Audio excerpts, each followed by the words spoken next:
Bastide ikastola 1969 urtean sortu zen, guraso batzuen ekintzai bitartez. 2006an eraikuntza berria egin genuen, erronkei aurre egiteko, eta gaur egun 170 ikasle inguru ditugu, eta 3 autobus mugitzen ditugu, 2 Arotik eta 1 Mirandatik. Horrek esan nahi digu, herri ezberdinetako aurra ditugula, Mirandatik, Aro, Casalarreina eta abar.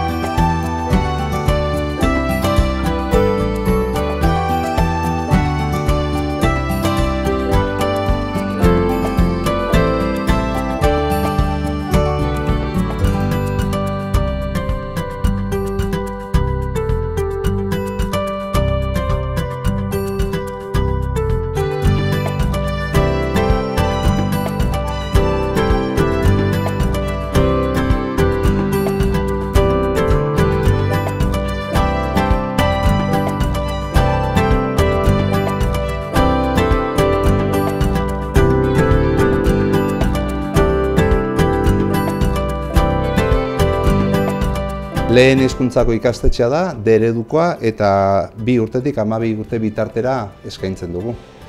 4 gela ditugu EHH-en, 6 LH-en, da horretaz aparte psikomotriza gela daukagu, liburutegia, jangela 120 ikasle ingurukin, eta gero gela ezberdinak, inglesa EHH-en emateko, inglesa LH-en, logopeda zerbitzua, psikologa baita ere, eta horrekin nik uste dut laburtuta dagoela.